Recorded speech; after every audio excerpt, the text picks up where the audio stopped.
नमस्कार, आप देख रहे हैं ग्रेटर जम्मू और मैं हूं आपके साथ नीतू सिंह। विधानसभा चुनाव की इस समय दूसरे चरण की जो है डेट पास आने वाली है और ऐसे में लगातार बीजेपी के द्वारा पत्रकार वार्ताएं जो है वह की जा रही है। आज भारतीय जनता युवा मोर्चा की तरफ से उनके प्रधान अरुण प्रभात की तरफ से एक पत्रकार वार्ता की गई है। आइए इस प्रेस कॉन्फ्रेंस में क्या कुछ खास रहा सुनाते हैं आपको। सभी मीडिया बंधुओं का Bharatiya Janata party media centre में हार्दिक स्वागत है। साथियों, आप सभी को प्यार भरी नमस्कार। साथियों, चुनावी माहौल है और भारतीय जनता पार्टी जो कि 365 दिन एक्टिव रहती है, लोगों के मुद्दे मिसलाइन के ऊपर काम करती है, इन चुनाव के दिनों में अपना पूरा विजन और क्या कर रही है भारतीय जनता पार्टी, वो आपके सामने हम निरंतर रख रहे हैं। एक बहुत बड़ा वर्ग हमारी सोसाइटी का युवा वर्ग है। युवा वर्ग के बिना हम ना अपने फ्यूचर के बारे में सोच सकते हैं, ना अपने देश की तरक्की के बारे में, ना सोसाइटी के बारे में। उन्हीं सब विषयों को लेकर हमारे बीच में, हमारे मध्य में है भारतीय जनता युवा मोर्चा के हमारे प्रदेश अध्यक्ष श्री अरुण प्रभात जी। उनके साथ में है उनके दाईं तरफ सरदार अमनदीप सिंह जी, जो कि युवा मोर्चा के राष्ट्रीय मीडिया प्रभारी हैं और जम्मू कश्मीर युवा मोर्चा के प्रभारी भी हैं। अभिषेक सिंह जी जो मेरे साथ बैठे हुए हैं, ये प्रदेश महामंत्री हैं युवा मोर्चा के। अरुण प्रभात जी के बाईं तरफ हैं राम प्रसाद ठाकुर जी, जो कि प्रदेश के उपाध्यक्ष हैं युवा मोर्चा के, और उनके साथ में लव शर्मा जी हैं, जो कि प्रदेश सचिव हैं युवा मोर्चा के। अब मैं निवेदन करूंगा अरुण प्रभात जी से कि वो अपनी बातें आपके समक्ष रखें। सभी मीडिया के जम्मू कश्मीर विधानसभा के चुनावों के बीच में है। विधानसभा के चुनाव जम्मू कश्मीर का मुस्तकबिल, उसका भविष्य तय करने वाले हैं और जिस प्रकार पहले फेज का चुनाव समाप्त हुआ, ये सुनिश्चित हो चुका है कि भारी बहुमत के साथ भारतीय जनता पार्टी की सरकार बनने वाली है और आम व्यक्ति का, दूर दराज पहाड़ी क्षेत्र के जनमानस हो या मैदानी इलाके में रहने वाला जनमानस हो, उसका विश्वास केवल एक नरेंद्र मोदी जी पर है, कमल के फूल पर है। और कमल के फूल भारतीय जनता पार्टी का चुनाव चिन्ह, भारतीय जनता पार्टी सरकार बनाने वाली है। चुनाव का जो मुख्य केंद्र है और जिसका भविष्य एक सुनहरे अक्षरों में लिखने का काम भारतीय जनता पार्टी करने वाली है, मैनिफेस्टो के माध्यम से हमने आप सबके बीच में रखा। भारतीय जनता पार्टी युवाओं के बारे में और युवाओं के भविष्य के बारे में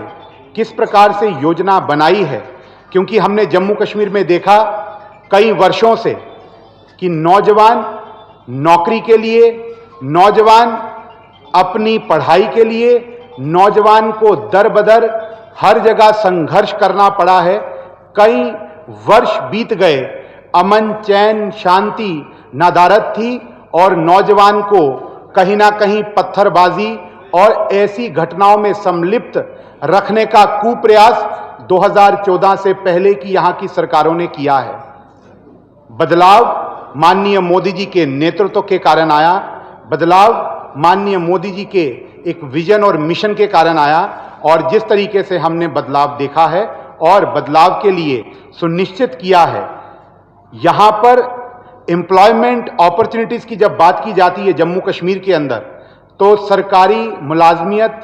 सरकारी रोजगार ही केवल रोजगार का माध्यम माना जाता था, जिसको एक ट्रांसपेरेंट मैनर से, सही तरीके से, सुचारू रूप से सुनिश्चित करने का काम 2014 के बाद भारतीय जनता पार्टी ने करने का प्रयास किया है। उसको और तेज गति देने का काम हम लोग करेंगे, ऐसा हमने इस मैनिफेस्टो में सुनिश्चित किया है। साथियों, जम्मू कश्मीर के नौजवान ने 2014 से पूर्व कई पीढ़ियां खप गई, जिन्होंने अपने भविष्य के लिए क्या क्या सपने संजोए थे, परंतु तत्कालीन सरकारों ने उसको दरकिनार किया, उसको तार तार किया।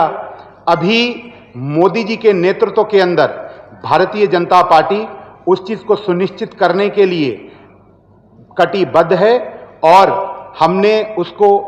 कुछ स्वरूप तक करके दिखाया है और आगे का हमने मैनिफेस्टो के माध्यम से आप सबके समक्ष रखा है। जिस प्रकार SRO 202 की बात करें तो SRO 202 को समाप्त करके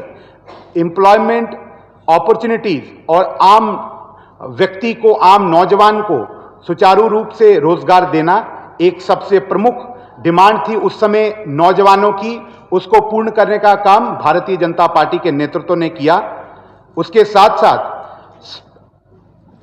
रिक्रूटमेंट प्रोसेस को स्पीड अप करना और उन जॉब्स को ट्रांसपेरेंट तरीके से नौजवान तक पहुंचाना, ये भारतीय जनता पार्टी की प्रतिबद्धता है। हमने इसीलिए स्पष्ट किया कि अगले आने वाले जिस दिन भारतीय जनता पार्टी की सरकार बनेगी, 180 दिनों के अंदर अंदर जितनी भी वैकेंट पोजीशंस हैं उनको निकाल करके उसको भरने का काम भारतीय जनता पार्टी करेगी। 5 लाख से अधिक रोजगार देने का काम पंडित प्रेमनाथ डोगरा रोजगार योजना के तहत भारतीय जनता पार्टी करने वाली है। और जिस प्रकार एडहॉकिज्म और कंट्रेक्चुअलिज्म एक बहुत बड़ी समस्या जम्मू कश्मीर के सामने रही है, वो चाहे 2012 में न्यू रिक्रूटमेंट पॉलिसी हो या उससे पहले की जो पॉलिसियां केवल एक एडहॉकिज्म कुछ समय को पूरा करने के लिए चुनावों को देख करके बनाई जाती थी, परंतु उसको एक सुचारू रूप से नौजवानों के भविष्य को देखते हुए कंट्रैक्चुअलिज्म, एडहॉकिज्म के ऊपर एक कॉन्क्रीट पॉलिसी बने, ऐसा भारतीय जनता पार्टी का विचार है और इस चीज के ऊपर बनाने की हमारी प्रतिबद्धता है। हर घर को एक रोजगार मिले, ये जो 5 लाख का जो हमने वादा किया है, हर व्यक्ति को, चाहे वो दूर दराज के क्षेत्र डोडा, किश्तवाड़, रामबन में रहता है, चाहे वो राजौरी, पुंछ में रहता है, चाहे वो कुपवाड़ा, गांदरबल या बडगाम में रहता है, चाहे साउथ कश्मीर के शोपियन, कुलगाम या अनंतनाग में रहता है, वो किसी भी क्षेत्र में रहता है, हर घर को एक रोजगार देना, ये भारतीय जनता पार्टी इस पर विचार कर रही है और इस पर जरूर जिस तरीके से जिस दिन भारतीय जनता पार्टी की सरकार बनेगी इस पर काम किया जाएगा। मैं स्वागत करता हूं मैनिफेस्टो के अंदर जो 20% अग्निवीरों से जुड़ा हुआ जो विषय है, जो एक आम व्यक्ति को, आम नौजवान को सीधा सीधा छूने का काम करता है कि अग्निवीर की 20% जो रिजर्वेशन है वो जम्मू कश्मीर की नौकरियों में दी जाएगी, क्योंकि ये जुड़ा हुआ विषय हमारे बॉर्डर एरियाज के साथ है और जो बॉर्डर एरियाज के लिए एक्सक्लूसिव रिक्रूटमेंट करना, ये भारतीय जनता पार्टी की प्रतिबद्धता है। इसके साथ जब हम एजुकेशन क्षेत्र की बात करते हैं तो न्यू एजुकेशन पॉलिसी के माध्यम से भारतीय जनता पार्टी यशस्वी नरेंद्र मोदी जी के नेतृत्व के अंदर एक अमूलचूल परिवर्तन की इंडस्ट्रियल फ्रेंडली नौजवान को तैयार किया जाए, चाहे वो टेक्निकल फील्ड में है, चाहे वो इनोवेशन के फील्ड में है। इंडस्ट्री स्पेसिफिकली अगर इंडस्ट्री रेडी नौजवान को किया जाए, उसके तहत वोकेशनल जो स्किल एनहांसमेंट कोर्सेज हैं, जिसमें माननीय मोदी जी ने मूल मंत्र दिया new skill, reskill and upskill, ये करने की प्रतिबद्धता भारतीय जनता पार्टी की है। उसके साथ साथ कई नए ITIs, कई नए कॉलेजेस, टेक्निकल इंस्टीट्यूशंस ये बनाने का काम भी भारतीय जनता पार्टी और करेगी। और उसके साथ साथ जो PM विश्वकर्मा योजना है, उसमें कई नौजवानों को स्किल के आधार के ऊपर लोन्स दे करके उनको उनके रोजगार को बढ़ाने का काम, उनको अपने बिजनेस को एक्सपैंड करने का काम भारतीय जनता पार्टी देने का काम कर रही है। इसके ऊपर भी स्पेसिफिकली जम्मू कश्मीर के लिए एनहांसमेंट करने का काम हम लोग सरकार बनने के बाद करेंगे। प्रगति शिक्षा योजना जो travelling allowance Bharatiya Janata party ने कमिट किया है कि कॉलेज गोइंग स्टूडेंट्स को देंगे, उसी के साथ जो डिजिटल एनहांसमेंट करने के लिए, एक डिजिटल लिटरेसी को बढ़ाने के लिए जो रूरल एरियाज का नौजवान है जो पढ़ाई कर रहा है उसको टैबलेट, लैपटॉप देने का काम, क्योंकि हम देखते हैं कि जम्मू कश्मीर एक समय जो दूर दराज के क्षेत्र हैं वो इंटरनेट से कटे थे, परंतु पिछले लगभग 8 से 10 वर्षों के अंदर जिस तरीके से दूर दराज का क्षेत्र, आज लगभग कोई भी ऐसा क्षेत्र नहीं रहा है जो इंटरनेट फैसिलिटी से अछूता हो। एक समय हमको पिछड़ेपन का शिकार बनाया रखा गया था, परंतु देश के यशस्वी प्रधानमंत्री जी ने पिछले 10 वर्ष के अंदर हमको इंटरनेट के माध्यम से, टेलीकॉम के माध्यम से हर जगह को, हर स्थान को जोड़ने का काम किया है। तो वहीं पर जो नौजवान हैं उसका स्तर और बढ़े, वो भी आम दुनिया से जुड़े, तो उसके लिए लैपटॉप, टैबलेट दे करके उसको पढ़ाई का जो संसाधन है, जो माध्यम है, वो इंटरनेट बने, उसका काम करने का काम दिया जाएगा। उसके साथ साथ 1000 मेडिकल सीट्स बढ़ाने की जो हमारी कमिटमेंट है, जिसमें आम व्यक्ति को सीधा सीधा लाभ, आम स्टूडेंट को सीधा सीधा लाभ होगा, हमने देखा। मैं आज आपसे वादे से ये बात कह सकता हूं कि हम अपने दाएं बाएं देखें तो चाहे वो PM SSS स्कीम हो, चाहे वो MBBS की सीट्स हो, चाहे वो नौकरियों में ट्रांसपेरेंसी जो आई है, उसमें हमको कोई ना कोई आम बैकग्राउंड से जरूर नौजवान मिलेगा, जिसको 10 साल पहले हम जिसकी कभी कल्पना भी नहीं कर सकते थे, जिस बैकग्राउंड से आए हुए नौजवान को वो लाभ मिला है, आज हम देख पा रहे हैं। इसी को सुचारू रूप से सुनिश्चित करने का काम अगले 5 वर्ष करने का काम भारतीय जनता पार्टी करेगी। और महिला विशेष के लिए जैसे स्टेम स्कीम है, चाहे वो साइंस हो, टेक्नोलॉजी हो, इंजीनियरिंग हो या मैथमेटिक्स हो, इसमें युवतियों की संख्या बढ़ाने का काम, इस करियर में युवतियों की संख्या बढ़ाने का काम भारतीय जनता पार्टी की प्रतिबद्धता है। तो युवतियों को भी इन क्षेत्रों में, इन करियर्स में अपना प्रोफेशन बनाने के लिए, इन क्षेत्रों में आगे बढ़ने के लिए रोजगार देने का काम भारतीय जनता पार्टी करने वाली है। इसके साथ स्पोर्ट्स की जब हम बात करते हैं तो स्पोर्ट्स अथॉरिटी ऑफ इंडिया का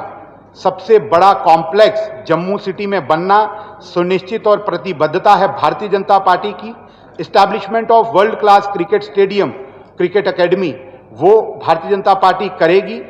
इसके साथ 5 मल्टीपर्पज स्टेडियम्स। हम देखते हैं जब दूर दराज के क्षेत्रों में जाते हैं तो कई नौजवान मैदानों में खेलते हैं या मैदानों की फैसिलिटीज भी नहीं रहती, कुछ छोटे छोटे स्थानों पर खेलने के लिए मजबूर रहते हैं, तो उनको अच्छा इंफ्रास्ट्रक्चर मिले और सरकार की, चाहे वो खेलो इंडिया स्कीम हो या एडवांस्ड स्पोर्ट्स पर्सन्स को तैयार करने की स्कीम्स हो, उसका लाभ सीधा मिले, ये प्रतिबद्धता है भारतीय जनता पार्टी की। जम्मू कश्मीर जहां पर टेरेन के पर्सपेक्टिव से, ज्योग्राफिकल पर्सपेक्टिव से जब हम सोचते हैं तो बहुत अच्छे स्पोर्ट्स पर्सन तैयार कर सकता है, हमारे अंदर क्षमता है, परंतु यहां की सरकारों की नजरसानी नहीं हुई उन नौजवानों के प्रति। आज भारतीय जनता पार्टी प्रतिबद्ध होकर के कहती है कि जितनी सेंट्रल स्पॉन्सर्ड स्कीम्स हैं उनका सही इम्प्लीमेंटेशन और यहां के नौजवानों को हरियाणा, पंजाब के तर्ज पर स्पोर्ट्स इंफ्रास्ट्रक्चर मिले और उनको स्कीम्स का लाभ मिले, ऐसी भारतीय जनता पार्टी आने वाले समय पर करने वाली है। चाहे वो स्पोर्ट्स पर्सन्स को सरकारी नौकरियों में बढ़ावा देने की बात हो या उनका डायरेक्टली रिक्रूटमेंट की बात हो, और उसी के तहत अगर खेलो भारत की बात करें तो उसी के तहत हमारे यहाँ की बेटी शीतल देवी जो पैरा आर्चर रही हैं, उन्होंने जम्मू कश्मीर का नाम रोशन किया है। ऐसे हमारे यहाँ के क्रिकेटर, हमारे यहाँ के टाइक्वांडो के प्लेयर सूर्य भानु प्रताप सिंह, हमारे यहाँ के क्रिकेटर अब्दुल समद हों या विवरांत शर्मा हो या युद्धवीर चाणक हो, ऐसे कई नौजवानों ने जम्मू कश्मीर में केंद्र सरकार की नीतियों का लाभ लेते हुए आगे बढ़ने का काम किया है। परंतु और कॉन्क्रीट लेवल पर स्पोर्ट्स जो पॉलिसी है उसका लाभ हर व्यक्ति तक पहुंचे, और उसके लिए जहां पर और नया इंफ्रास्ट्रक्चर देने की जरूरत है वहां पर भारतीय जनता पार्टी प्रतिबद्धता से कहती है कि हम लोगों का एक कमिटमेंट है कि यंगस्टर स्पोर्ट्स के साथ जुड़े, उसको लाभ मिले, उसके लिए हम लोग काम करेंगे। और जब हम पॉलिसीज़ की बात करते हैं, चाहे वो इंडस्ट्रियल पॉलिसी है, चाहे वो फिल्म पॉलिसी है, चाहे वो टूरिज्म पॉलिसी है, जिसके कारण केवल कुछ एक प्रोफेशन से जुड़े हुए लोगों को नहीं परंतु पूरे इकोसिस्टम को, पूरे इकोनॉमिक इकोसिस्टम डेवलप होता है। चाहे वो इंडस्ट्रियल पॉलिसी की जब आप बात करते हैं तो 2021 से लेकर के 31 तक की जो हमारी पॉलिसी है, जिसके अंदर कई नए स्टार्टअप्स को मौका मिला है इंडस्ट्री स्टैब्लिश करने का, और कई स्टार्टअप्स को उनको असिस्ट करने का, उनके इकोसिस्टम में जुड़ने का मौका मिला है। उसके साथ साथ कई नौजवानों को रोजगार देने का काम किया गया है, और उसके साथ साथ कई क्षेत्रों का विकास उस इंडस्ट्रियल पॉलिसी के माध्यम से हुआ है, क्योंकि एक बहुत बड़े स्तर की इन्वेस्टमेंट है। तो इस पूरी पॉलिसी से एक आम नौजवान को, चाहे वो असिस्टिंग किसी बिजनेस से जुड़ा है या किसी एमएसएमई के माध्यम से, कोई industrial micro small medium industries के माध्यम से वो अपना रोजगार जनरेट करने का काम कर रहा है, तो वहां पर जहां पर लोकल व्यक्ति को रोजगार भी मिल रहा है, वहीं पर उसको अपना स्टार्टअप करने का काम, उसको मौका भी देने का काम किया जा रहा है। और हम जरूर विश्वास दिला सकते हैं कि 80% से अधिक नौकरियां लोकलाइट्स के लिए रिजर्व की जाएंगी। इसके ऊपर भी विचार किया जा रहा है। और फिल्म पॉलिसी की जब हम बात करें तो फिल्म पॉलिसी में एक स्पष्ट है कि जम्मू कश्मीर की जो सरकार है वो 50% और 50 lakh which ever is less, उसको फिल्म जो यहां पर जम्मू कश्मीर में शूटिंग करेगी उसको असिस्टिंग सपोर्ट देने का काम किया जाएगा, जो कम से कम 5 लोकल आर्टिस्ट को उसमें मौका देंगे मूवीज में काम करने का, और उनको काम करने का मौका भी मिलेगा। जहां पर लोकल जो हमारा लोकल टैलेंट है उसको मूवीज में काम करने का, फिल्म और डॉक्यूमेंट्रीज में काम करने का मौका मिलेगा, वहीं पर यहां पर कई नए स्तर पर रोजगार भी डेवलप होगा, इकोनॉमी भी यहां पर बूस्ट होगी। टूरिज्म पॉलिसी की बात करें, टूरिस्ट विलेजेस बनाए गए। टूरिस्ट विलेजेस के माध्यम से जो घर पर रहने की जो स्कीम्स हैं कि आप टूरिज्म को प्रमोट करने के लिए आप वहां पर जो लोग अपना घर का एक कमरा भी रेंट पर देंगे तो उनका जहां पर इकोनॉमी डेवलप होगी, वहीं पर लोकल कई लोगों को गाइड का काम और अपनी जो वहाँ की विशेषताएं हैं, चाहे वो भोजन की विशेषताएं हैं, चाहे वो घूमने फिरने की विशेषताएं हैं, या हमारे कई ऐसे क्षेत्र लाल द्रमण हो या दूरदराज का डोडा किश्तवाड़ के वो क्षेत्र हों या राजौरी पुंछ की वो 7 लेक्स हो, और जिस तरीके से कमिटमेंट है कि राजौरी पुंछ के अंदर पहलगाम की तर्ज पर एक बहुत बड़े स्तर पर डेवलपमेंट और उस क्षेत्र को डेवलप किया जाएगा, जहां पर लाखों और करोड़ों की तादाद के अंदर टूरिस्ट का विजिट होगा, और उसके तहत उस पूरे क्षेत्र की भी डेवलपमेंट होना सुनिश्चित है। इन सारे विषयों को जब मैं जोड़ता हूं तो देश के यशस्वी प्रधानमंत्री जी का जो लक्ष्य है कि विकसित भारत, वो विकसित जम्मू कश्मीर के रास्ते से ही होकर के गुजरता है, और उसी के तहत आम नौजवान को 72 और 73वीं अमेंडमेंट्स ला करके जो यहां का नेतृत्व करने का मौका दिया गया है, और चाहे वो पंच, सरपंच, बीडीसी, डीडीसी बना करके उनको एम्पावर करने का काम मौका दिया गया है। तो आज हजारों की तादाद के अंदर नौजवान आम व्यक्ति की, आम जनमानस की रहनुमाई कर रहे हैं, उन सब का रिप्रेजेंटेशन कर रहे हैं, और उसके तहत जो 2 से 3 परिवार यहां पर अपने बापोती मान करके जम्मू कश्मीर में का माहौल खराब करने का काम किया करते थे, उसको मोदी सरकार के अंदर नेतृत्व कर्ता बना करके उनको आम लोगों का रिप्रेजेंटेटिव बनाने का काम किया है। इसीलिए आज हर व्यक्ति के मुंह पर है शांति, स्थिरता और विकास जम्मू कश्मीर मोदी के साथ।